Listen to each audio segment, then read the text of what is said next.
I could literally like get hit by a fucking bus and them niggas will throw a fucking ibuprofen 800 in my hand and just call it a day. This shit right here, bruh.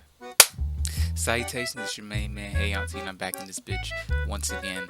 And I don't know why, but I'm here. And I'm here to discuss. I'm here to rant. I'm here to talk.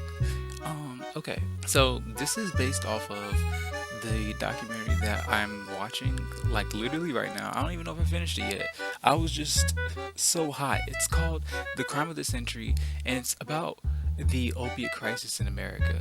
Okay, so flashback, rewind time, woo woo woo woo woo woo woo, POV, you're me.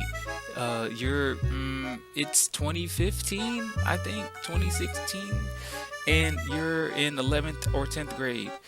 Let's say 11th.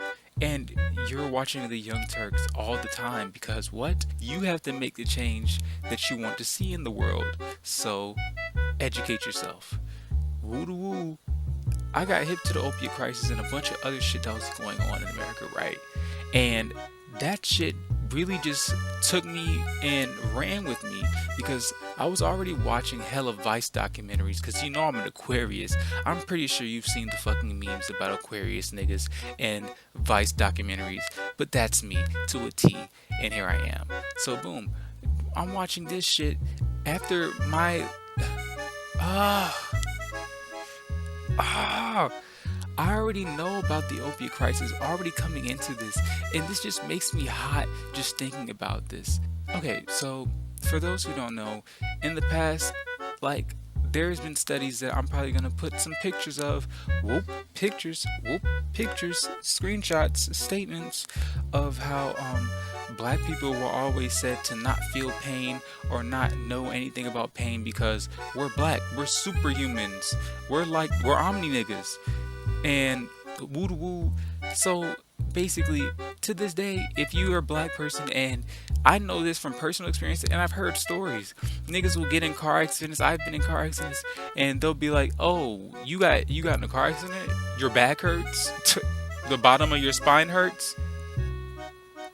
Ibuprofen 800."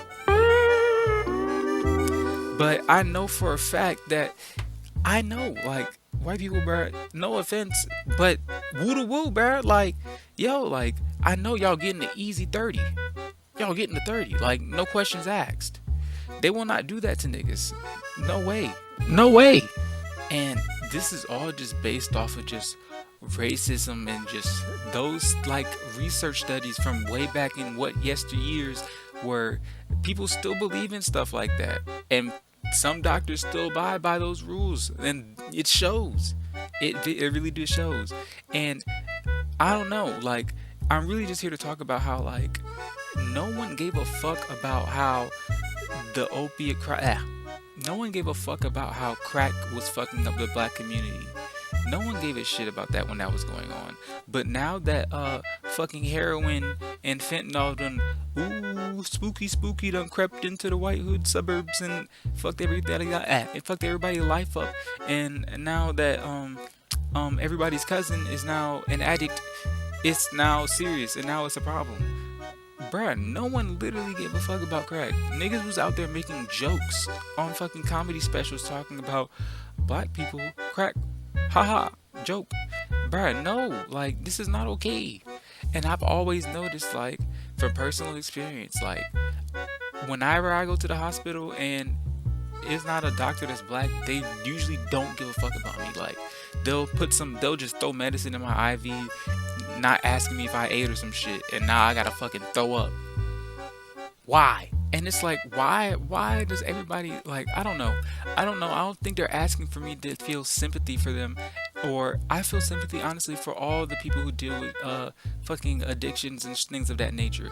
But bro, like, let's acknowledge, like, please, like, they're like, I know they probably weren't gonna talk about it in this, but no one's gonna acknowledge that. No one acknowledges how crack really fucked up everybody's life, and now that it's just people still do crack. Apparently, I've just figured that shit out. I don't know how, but I didn't know people still do crack. And Woo Woo was just like, bro, like, I could literally, like, get hit by a fucking bus And them niggas will throw a fucking ibuprofen 800 in my hand and just call it a day. But if I was fucking wine, them niggas would give me fucking like a fucking 40 milligram. Like, bro, like if you watch this, there's stories about this one dude. I think he was getting like, I think Purdue Pharma, the dudes who's making the fucking Oxycontins, them dudes were giving him like 22 to 25, 160 milligram pills per day. With the math being done, that's about 4,000 grams, milligrams, my bad, a day. Like, yo, like, not only is that unheard of, period, you will never see that kind of dosage on a brother, bruh. They're not giving that to niggas, bruh. Because they think that what? We're going to be using and abusing them because we're black or some shit. Or we're just trying to get some weird type of relief or just abuse it for some reason. Because what? And honestly, I feel for all the people who like deal and struggle with addiction because bro, like it's just such a thing that no one talks about. Like I have friends who deal with that shit, bro, and it's just like I'll just be sitting there talking with them. And it's just like, bro, like no one understands. Like these niggas really be wanting help, but it's just like it's just not that simple. And that shit really just blows me because I don't know, bro. It's just the fact that this shit happens because of the government or niggas just allowed this shit to happen and now no one wants to acknowledge it, and when they do want to acknowledge it it's only because it's happening to their fucking cousin and not because of the right reasons. But anyways, bye.